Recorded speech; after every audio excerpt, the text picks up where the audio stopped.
Buen día, Dios te bendiga y te guarde. Bienvenido a otra lectura de la Biblia del Oso. El día de hoy vamos a estar leyendo un pasaje en el libro de Gálatas o en la carta de los Gálatas de San Pablo. Vamos a estar leyendo el capítulo 2. Vamos a leer de los versículos 11 al 16. Repito, Gálatas 2 del 11 al 16. Igual como he repetido antes, le pueden poner pausa, lo pueden buscar, y entonces por eso comienzo rápido. Dice: Empero viniendo Pedro a Antioquía, le resistí en la cara, como era de condenar, porque antes que viniesen unos de parte de Jacobo, comía con las gentes, mas como vinieron, retrújose y apartóse de ellas, habiendo miedo de los que eran de la circuncisión, y a su disimulación consentían también los otros judíos, de tal manera que aun Barnabás fue traído también de ellos en aquella su simulación, los cuales, como vide que no andaban derechamente a la verdad del Evangelio, dije a Pedro delante de todos: si tú, siendo judío, vives como gentil y no como judío, ¿por qué constriñes a las gentes a judaizar? Nosotros, judíos naturales y no pecadores de las gentes, sabiendo que el hombre no es justificado por las obras de la ley, sino por la fe de Jesús el Cristo. Nosotros también habemos creído en el Jesús el Cristo, para que fuésemos justificados por la fe del Cristo y no por las obras de la ley. Por cuanto las obras de la ley, ninguna carne será justificada. Muy bien. Hay que ver algunos puntos aquí. Primero, un contexto. El libro de Gálatas básicamente es la tesis del antijudaizantismo. No del antijudaísmo. No estamos hablando de ser antijudaicos, no, porque igualmente Dios tiene a su pueblo, tiene a los judíos. No estamos hablando en contra de su cultura o incluso de sus pues de la religión que llevan ellos, o sea, de sus días ceremoniales. Si son judíos, pues a ellos les se puede decir que a ellos les pues a ellos les toca llevar a cabo esas celebraciones, o sea, a ellos les corresponde, era la palabra que buscaba, llevar a cabo esas celebraciones. Pero sin embargo, algo que está pasando en Gálatas es que Jesús ya había muerto, ya había resucitado, ya había ascendido al cielo, ya se estaba predicando la palabra de Jesús. Algunos lo llamaban la palabra del camino, la palabra de los cristianos, etcétera. O sea, habían ya muchos nombres para la fe que hoy profesamos, que es en Cristo Jesús. Ahora bien, algo que estaba pasando es que los Gálatas, que son de Galacia, estaban empezando a volver a retomar las viejas prácticas judaicas, porque empezaron a llegar los judíos, o sea, los fariseos, los maestros de la ley, y les empezaron a decir: no, tú no te puedes salvar si no estás comprometido con las prácticas que Moisés dejó. O sea, en el peor de los casos era que eso no te, o sea, que no, Jesús no te va a salvar, Jesús, tú necesitas practicar la ley. Y en el mejor de los casos era: sí necesitas seguir a Jesús, pero también la ley judaica.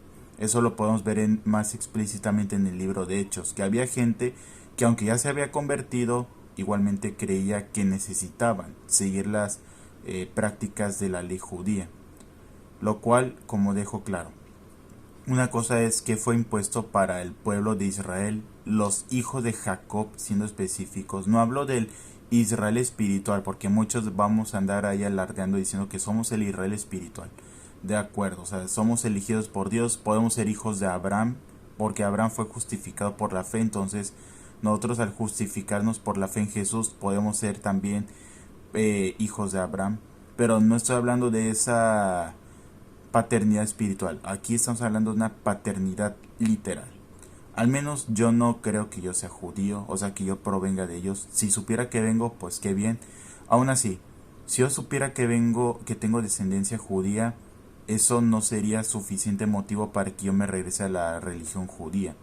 No sería suficiente motivo para que me ponga una menorá o todas esas vestimentas de, pues, características de ellos. O sea, yo ya vivo en una zona del mundo. Yo vivo en México. No tengo por qué andar haciendo eso. Entonces, igualmente si supiera que yo soy un descendiente de un indígena apache, no me voy a empezar a poner plumas para decir, entonces soy apache. Una cosa es que de dónde provengo, pero no tenemos que ser así de rígidos. Y digo, porque no está estipulado en la palabra de Dios. Hay que siempre ver todo a la luz de la palabra de Dios. Entonces el libro de Gálatas se escribió como un reclamo del apóstol Pablo a los, a los nuevos convertidos, porque estaba viendo que estaban dejando nuevamente la práctica, o sea, estaban dejando otra vez la doctrina de Jesús, sus enseñanzas, por seguir la ley. Se les había olvidado tan pronto la salvación de Jesús y ahora están volviendo a seguir la ley judaica, como si pensaran que eso los iba a salvar, y no, eso no los iba a salvar. Una cosa es, pueden confiar en el cordero, pero si ya viene el cordero de verdad, ¿por qué tienen que seguir matando más corderos esperando al Mesías? Es que cuando matan al cordero se supone que esperan al Mesías. Digo se supone porque muchos de corazón sí lo esperan, o sea, sí lo esperaron, otros supieron que vino y otros siguen esperándolo. Y sinceramente tal vez algunos no quieren que venga, porque saben que les iría mal. Entonces, el libro de Gálatas es el reclamo de Pablo a los Gálatas diciéndoles que cómo han dejado rápido a Jesús por seguir la ley. Ahora, el primer punto que vemos en el versículo 11, acerca de Pedro, del 11, o sea, todo lo que es del 11 al 14 tiene que ver con Pedro siendo hipócrita. Porque lo que pasa aquí es que Pedro se junta con los gentiles. ¿Quiénes son los gentiles? Yo soy gentil. Seguramente el que está viendo el video es gentil. Si es judío, o sea, por eso les digo mi respeto. Si es judío, usted tiene derecho de seguir con las prácticas ceremoniales que pues les ha pedido Moisés, pero sin dejar de lado que ya vino el Mesías. Ahí sí no puedo aceptar que siga esperando al Mesías. El Mesías ya vino. Aún así viniendo, tiene derecho de seguir con las fiestas solemnes como pues parte del recordatorio perpetuo, pero sin olvidar que el Mesías ya vino. Entonces, por eso digo, de repente este video lo puede ver algún judío y no pretendo jamás burlarme de uno ni burlarme de un gentil. O sea, ese no es el motivo de estos videos. Es enseñar la palabra de Dios, acercarnos a ella y más que acercarnos a ella, sino que a través de ella nos acerquemos a nuestro Dios. Es el propósito de estos videos. Ahora bien, lo que pasaba con Pedro, es que estaba al mismo tiempo, pues se juntaba muy bien de amigos con los gentiles y pues muy bien todo, pero de repente ya llegaban los judíos y seguía aplicando la de Jesús de negando a los gentiles y ahora se iba con los gentiles, con los judíos, dejaba de lado a los gentiles. Y él les enseñaba a los gentiles a judaizar, o sea, les enseñaba que tenían que seguir haciendo cosas. Lo sabemos porque aquí es donde Pablo le habla enfrente de todos, ni siquiera dice, no, le hablé así en privado para no ofenderlo, para que nadie para que nadie supiera de qué hablamos. No, enfrente de todos le dice, dije a Pedro delante de todos, si tú siendo judío vives como gentil y no como judío, ¿por qué constriñes a las gentes a judaizar? O sea, ¿por qué les enseñas a los gentiles a vivir como judaicos? No seas hipócrita. Aquí un punto muy importante me parece es que sí se puede regañar a un dirigente de la iglesia. No importa que diga que no, es que él es el hombre de Dios. Sí es el hombre de Dios, pero no significa que seas un Dios. El único que era Dios era Jesús. Nosotros no somos Dios, no somos dioses. Sería una herejía muy grande pensar que no se nos puede tocar. Así he oído en algunas ocasiones que dice, tenga cuidado con lo que dice, está hablando enfrente del ungido. Enfrente del ungido. Dado caso todos seríamos ungidos. Si dicen, es que ungido es aquel que ha sido llamado por Dios. Ah, pues ¿qué cree? Yo también soy ungido. pero muchas veces lo dicen como una unción súper especial, XL, que nadie puede llegarle. No, el único ungido Mesías era Jesús. Él sí, a él ni cómo poner la mano encima. Pero nosotros, tanto cualquiera que vea estos videos y vea que estoy enseñando algo antibíblico, me puede llamar la atención. A los pastores se les debería llamar la atención. No es como que, o sea, cuando digan algo malo, no que se les debería llamar la atención por cualquier cosa. O sea, dejando claro. Porque tampoco Pablo andaba buscando a ver en qué se equivoca Pedro. Si Pablo viviera con esa actitud de voy a ver en qué se equivoca Pedro, a ver, ya también el problema ya no sería en Pedro, ya sería Pablo queriendo buscar problemas y buscar cómo regañar. Sin embargo, este asunto era muy grave porque estaba provocando cierta inseguridad entre los hermanos, el apóstol Pedro. Y uno dijera, no, pero ¿cómo le vas a hablar así a Pedro si Pedro fue uno de los llamados por Jesús? O sea, ten respeto, él estuvo con Jesús y tú no sabes lo que él ha vivido. O sea, él es otro asunto, o sea, no tiene nada que ver con nosotros. Pero si la palabra de Dios, si lo que está enseñando esa persona no va de acuerdo a la palabra de Dios o lo que se está enseñando, o sea, lo que viene contenido en la voluntad de Dios, entonces es justo demandar este tipo de doctrinas. En este caso la doctrina de Pedro era judaizar a los gentiles, pero Pablo le dice, a ver, ¿tú por qué haces esto? O sea, si tú vives como gentil y no como judío, ¿por qué constriñes, por qué fuerzas, o por qué atemoriza a la gente a judaizar? O sea, ¿por qué los llevas a que vivan como judíos si tú no lo haces? No seas hipócrita, básicamente le estaba diciendo el apóstol Pablo a Pedro. Entonces, muy importante, nadie en la iglesia es intocable. Y el día en que alguien lo eleven de intocable, entonces tenga cuidado con esa congregación. En ninguna congregación el que esté arriba se hace llamado padre, apóstol, pastor, quien sea que esté arriba, o predicador, o el evangelista, o el misionero, nadie es intocable. Y digo, el apóstol Pedro, aunque no escribió muchas cartas, escribió, ahí tiene sus 3 cartas, sus 2, se me olvida, lo siento, no, son 2 cartas, las de Pedro, tiene sus 2 cartas. Fue de los hombres que estuvo al lado de Jesús. Dijeran, lo negó, sí, pero luego se arrepintió y fue reconciliado, pues murió de una manera muy noble. Según las historias fuera de la Biblia, fue crucificado boca abajo, o sea, fue crucificado al revés. Pero en sí, nadie en la iglesia somos intocables. No es como que diga que ahora yo soy el nuevo maestro de jóvenes y a mí nadie me debe señalar, porque yo soy el ungido de Dios. Una cosa es no buscar hacer pleito en todo momento, o sea, tampoco era el plan de Pablo. O sea, y dejo claro, el apóstol Pablo no fue infalible, también se equivocó, pero tuvo que aceptar cuando se equivocaba. Y digo, no voy a tener tiempo para hablar de todo eso, pero para que vean, la Biblia sí deja claro cuando el apóstol Pablo también se equivocaba. No ponía como que no, el apóstol Pablo jamás se equivocó. Incluso se pudo haber equivocado más si Dios no le hubiera mandado un aguijón. Este aguijón fue el que el apóstol tenía para recordar todos los días que era alguien débil, falible. Por eso dice el apóstol Pablo ese famoso versículo que dice, y él me dice, bástate en mi gracia porque mi poder se perfecciona en tu debilidad. Con eso el apóstol Pablo todo el tiempo tenía presente que él era un ser falible, que sí fallaba, que sí se podía seguir equivocando y hasta pecando. Claro que sí. La Biblia nunca dice que no, él ya dejó de pecar, no, jamás volvió a hacer otra cosa mala, así que seguía equivocando y aún así fue uno de los mejores hombres. Totalmente estoy seguro que está en la presencia de nuestro Señor Dios por los frutos que mostró. Entonces, no es que diga, es que jamás se equivocó, mostró frutos. Y por los frutos son la mayor evidencia de que alguien ha tenido un encuentro con nuestro Señor Dios. Entonces, aquí ese punto es muy importante. El apóstol Pedro es confrontado por el apóstol Pablo.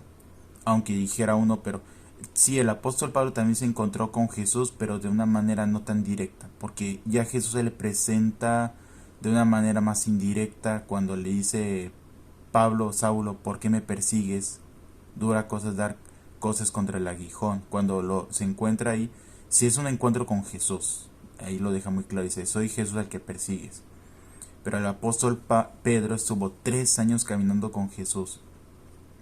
Eso le puede dar mucho más crédito a Pedro. Incluso el apóstol Pablo lo deja claro cuando se presentan las cartas. Él, me parece que es en Romanos, en el primer capítulo de Romanos, se presenta como el último, como el menos de los apóstoles. Significa que él mismo se ponía aún debajo de los apóstoles. Y aún poniéndose abajo, no se queda como que, ay, pero ¿cómo le voy a hablar a Pedro si Pedro está más arriba que yo? Sí, ok, digamos que sí es cierto, Pedro está más arriba que Pablo, pero Jesús está más arriba que todos nosotros. No importa a quienes queramos poner, al mayor predicador del mundo, o al pastor local, o al presidente de la asociación religiosa, quien sea que sea, Jesús está arriba de todos. Y si esa persona no está obedeciendo a la palabra de Jesús, nosotros tenemos autoridad para mostrarle que está fallando al plan de Jesús. Todos somos real sacerdocio, y eso lo dijo Pedro. Digo, para que no parezca que quiero despreciar a Pedro, no, para nada. Solo estoy hablando de los hechos, de lo que sucedió, de las evidencias. Gracias a Dios no encubrió el pecado de este hombre, sino al revés, que dejó que lo que Pedro hizo aquí quede descubierto para nosotros, y así nosotros aprendamos de esto. Y Pedro lo deja claro, todos somos real sacerdocio. Eso de que es que nosotros somos los nuevos sacerdotes, busquen en la Biblia, en el Nuevo Testamento. No se vale buscar del Antiguo, porque nosotros, si vamos a basarnos en el Antiguo Testamento, este libro nos va a dar con todo, porque este libro habla exactamente de que ya no estamos bajo la ley de Moisés. Y no porque la ley de Moisés fuera pecado, dejando claro. Luego vamos a hablar más de eso. Pero no es que la ley sea pecado. La ley nos señala el pecado, pero la ley no es pecado. O sea, no para nada hablaría mal de Moisés. O sea, todo mi respeto, y hasta deseo verlo una vez que estemos en esa nueva vida, en esa nueva Jerusalén. Pero, y aún Moisés, totalmente de acuerdo que Jesús es el sucesor de la ley, que no es necesario seguir la ley y esas prácticas por los gentiles. Eso fue un pacto directo con los judíos, no es para los gentiles. Entonces el mismo apóstol Pedro dice que todos somos real sacerdocio. O sea, que todos tenemos ese derecho a acercarnos a Dios, que no es algo exclusivo, que uno diga, no, es que él es el, ¿cómo decir?, el ungido, el elegido para acercarse a Dios. Todos somos adeptos, todos somos elegidos para acercarnos a Dios. Claro, al que Dios elija, eso sí, al que Dios elige. Pero eso no lo determina el humano, eso justamente lo determina Dios, no nosotros. Y ahí tenemos que cuidarnos de ese tipo de cosas. Nosotros no somos los que nos autoelegimos, los que decimos que... Digo, no es muy peligroso pensar que somos parte de ese pacto levítico, que ahora nosotros somos los nuevos levitas, que se tiene que seguir las leyes de esta manera. Híjoles, de hecho Gálatas lo dice, que si nos vamos a basar en la ley, entonces ya estaríamos bajo maldición, porque dice, y lo dice Deuteronomio, maldito todo aquel que no haga toda la ley. O sea, no es que, bueno, hice la mitad de la ley, hice la mayoría de la ley, no. Debes hacer toda la ley. Si no haces una sola cosa de la ley, estás bajo maldición. Estamos bajo maldición. Y estoy seguro que nadie aquí ha hecho la ley al 100% por sus propios méritos. Totalmente seguro. Y por eso necesitábamos de un Mesías, de un Cordero totalmente puro y limpio, para que viniera y nos limpiara. Que Él fuera el que pagara nuestro pecado, nuestra transgresión de la ley, y así poder ser salvos. Pero ahora es irónico, ya vino el Cordero y pretendemos que no ha venido. O sea, ya vino Jesús, pero pensamos que aún tenemos que seguir esperándolo, lo cual no es cierto. No tenemos que seguir esperando a Jesús. Jesús ya vino y Jesús ya puede limpiarnos a partir de ahora. No tenemos que estar ahí siguiendo que a ver cuándo viene el Mesías ya vino. No tenemos que seguir esperándolo. Y está listo para entrar a nuestros corazones, acercarnos otra vez a Dios por medio del Espíritu Santo. Él es el puente entre Dios y nosotros. No hay otro camino. Él es el único camino. Él es el camino, la verdad y la vida. Y nadie viene al Padre sino por Él. Entonces aquí muy importante vemos que no hay elegidos, o sea, no hay elegidos especiales para que sean los que nos ministren. Sí es cierto que necesitamos de hermanos maduros que nos instruyan en el camino del Señor. Claro que sí necesitamos de tener figuras maduras, pero no en un sentido de autoridad, de no, o sea, él es maduro, pero significa entonces que él no te puede tocar, o sea, que tú no puedes señalarlo. Si él se equivoca, y muchas veces decimos eso, y eso me desagrada, oigo esa expresión, es que solo Dios sabe. Solo Dios sabe. De verdad, eso dice la Biblia, solo Dios sabe. Lo siento, pero eso no lo dice la Biblia. Digo, imagínense que Pablo hubiera aplicado de Pedro, ¿por qué Pedro está judaizando? Pero bueno, solo Dios sabe lo que está pasando. No, lo siento. Y no es una cosa que se diga, pero es que él era Pablo. Y luego que a poco ya significa que nadie más puede hacer eso. Nadie más puede ver un error y decir, oye, ¿por qué estás haciendo esto si estás transgrediendo la palabra de Dios? No, pero uno dijeran que es que eso lo dijo Pablo y era Pablo. O sea, nosotros no somos como Pablo. Entonces la iglesia se va a caer en pedazos si no cuidamos la doctrina, si no cuidamos enseñar lo que nuestro Señor Dios dijo. Entonces, ¿para qué seguiríamos predicando si solo Dios sabe lo que está pasando en el corazón de la gente? De hecho, para eso es la predicación, para enseñarle a la gente pues qué es lo que hay en el corazón de Dios a través de su palabra. Pero entonces, si vamos a tomar esa medida de no, pues solo Dios sabe lo que pasa, entonces ya no prediquemos. Dios sabe lo que pasa en el corazón de la gente, y el que se salvó, pues se salvó, y el que no, pues ni modo, ya estaba escrito que se iba a perder. Aunque ciertamente Dios sabe quién se va a perder, Dios sabe quién se va a salvar, pero eso no nos corresponde, y a nosotros lo que nos corresponde es compartir su palabra. Y compartir su palabra no solo implica compartirla así literalmente, sino también defenderla cuando lleguen doctrinas contrarias a ella. Hubo gente que murió compartiéndola. Hubo gente que no tuvo paz, como Casio de la Reina, que es el autor de esta versión, no tuvo paz en su vida. Entonces creo que lo menos que podemos hacer es defender la palabra de Dios. Entonces, siguiente punto, dice, sabiendo que el hombre no es justificado por las obras de la ley, sino por la fe de Jesús el Cristo. Nosotros también habemos creído en Jesús el Cristo para que fuésemos justificados por la fe del Cristo, y no por las obras de la ley. Por cuanto las obras de la ley ninguna carne será justificada. Es que es tan claro como, no sé, más claro que el agua de mar cristalina, más claro que el aire. No nos podemos justificar por nuestros hechos, por lo que hagamos. Nuestros hechos están sucios. Es que es como decir que quiero limpiar mi auto con un trapo sucio. Mis hechos están sucios, mi alma está sucia, gracias a Adán y Eva, pues que comieron del fruto prohibido. Ahora ellos nos heredaron ese pecado. Y no puedo justificarme, yo decir, es hasta eso, no puedo sacar la excusa de es que yo vivo pecador por Adán y Eva, porque también ya voy a andar oyendo a alguien diciendo, bueno, pero es que yo peco, pero lee la Biblia, es por Adán y Eva que pecamos, así que se vale que yo sea pecador, porque Adán y Eva pecaron. Ajá, ok. No tienes la culpa, dejando claro, tú no tienes la culpa de ser pecador, que naciste pecador, porque eso fue Adán y Eva. O sea, si tú naciste pecador, no es tu culpa. No, tú no pudiste decidir no nacer con pecado. Pero si sigues viviendo en pecado, sí es tu culpa. Porque la Biblia habla de que el primer hombre, que fue Adán, nos heredó el pecado. Pero el segundo hombre, que es Cristo Jesús, nos heredó la vida eterna, una vida santa y pura.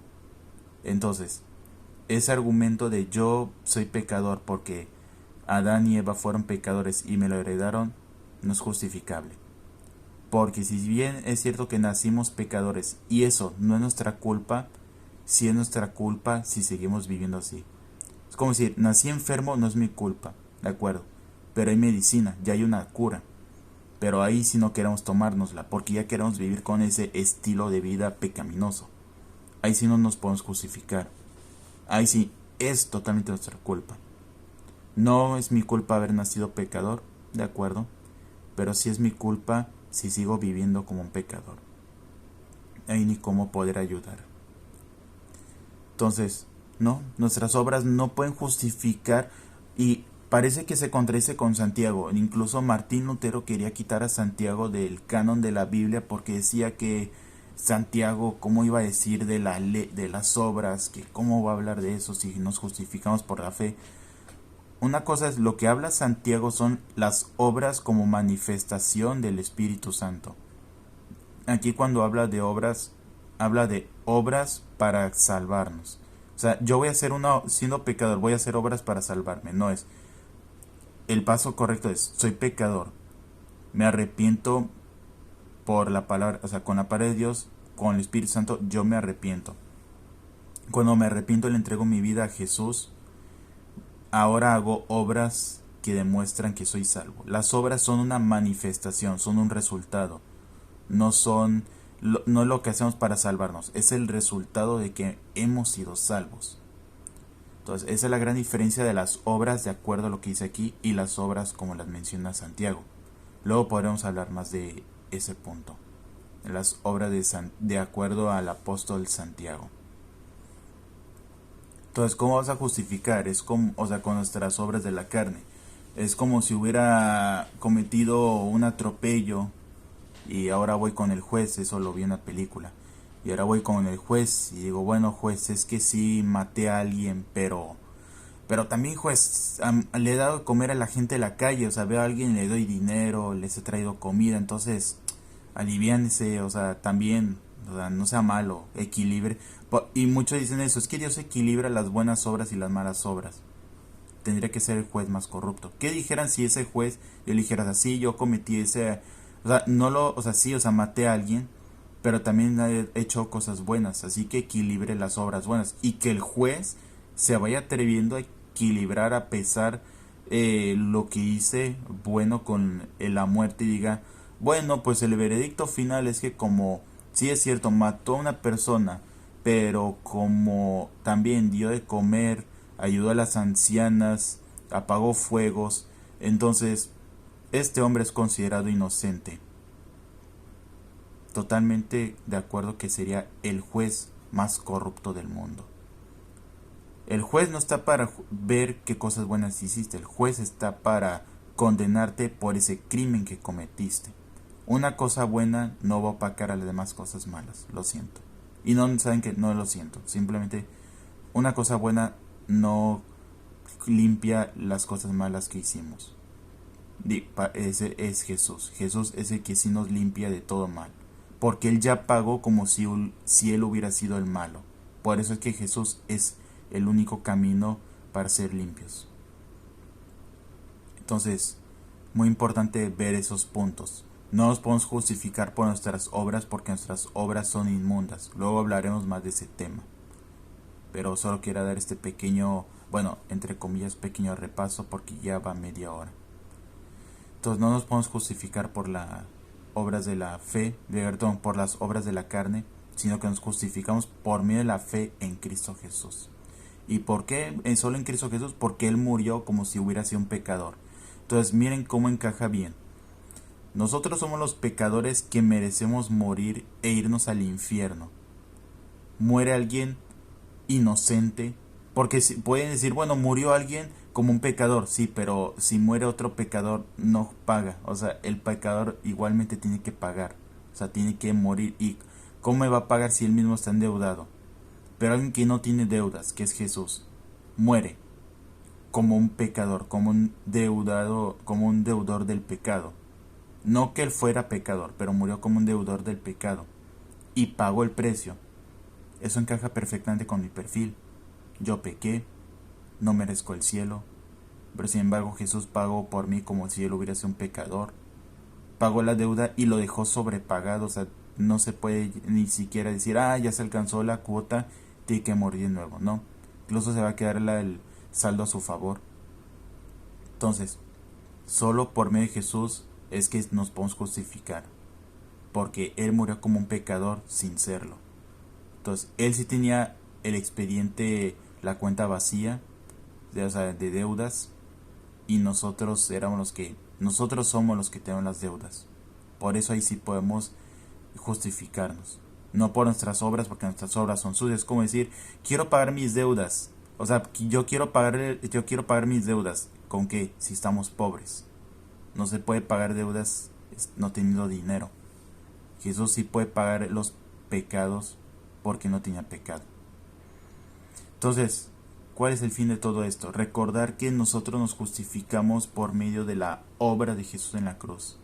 Porque si queremos justificarnos por medio de las obras de la carne, como de estos rituales o de estas religiones, o incluso en la misma iglesia cristiana de repente tenemos muchas doctrinas que no vienen del Señor, aunque entonces pues ¿cómo nos acercamos a Dios? ¿Cómo nos justificamos? Aquí está hablando más directamente de los judaizantes, claro que sí.